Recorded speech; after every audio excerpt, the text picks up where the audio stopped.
Ze haat er wel eens doorheen, maar nu is het werkelijkheid. Zij is kameraden in Lusses het dorpscafé de Boente Bok kocht.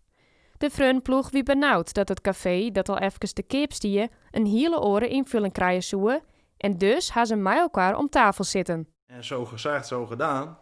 Dus het is al je wel, in een heel kwartskootje tijd besluiten dat wij zijn van, nou, dit gaan we ervoor over. En dit lezen we hun voor. En als je we hun reactie wil en wordt het wat, dan is het mooi en anders is het jammer. De vrienden binnen net van plan om het café zelfs te runnen. Ze zijn namelijk op zoek naar een uitbater.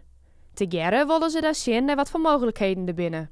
Een positieve uitbater die er 1, 2 keer in de week hier is. Maar ja, kroeg al aan, die hebben dat net meer van deze tijd. Nee. Zoiets. En die vulling is, die gaan we maar ook invullen. En dat, we staan voor alles hier met die zin. Een biljartjongetje. Ja. Een sneeuwjongen. Kaarten. Ja. Darten. Als er bij mensen met die darten wel graag. Die zijn je al een winnaar. Ja. We zullen zien wat het erbij draait, maar ik ben een positief bericht. Isoleer je en misschien wat onderhoud. Dat is het enige wat er gebeuren moet. Verder niet. Het oud was dat het is. Het is wel een heel authentiek café.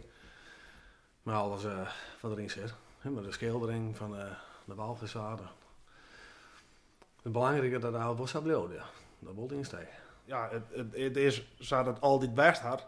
En ze gaan alles heen letten en alles lezen letten en dat wil graven waren. De vrienden binnen het erover eens dat het café een belangrijke functie had voor het dorp. En hoop je dat het café, als het weer hier bij mij, een mooi ontmoetingsplek wezen zal. Wij vinden elkaar wel als kameraden onder elkaar. Alleen het is ook zo mooi dat je ook eens een keer mooi een oor praten kan.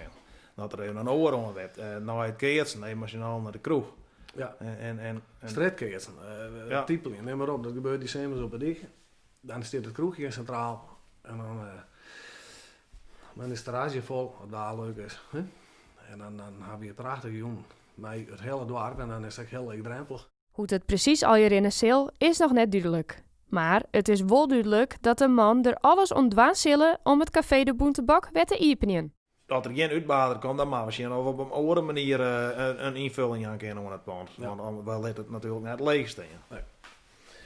Dan zitten ze allemaal aan de slag maken. Of Ja. op een tijlenbasis of vrijwillig. Ja. Maar dat is een volgende stap. Maar, We proberen eerst een uitbater te vinden.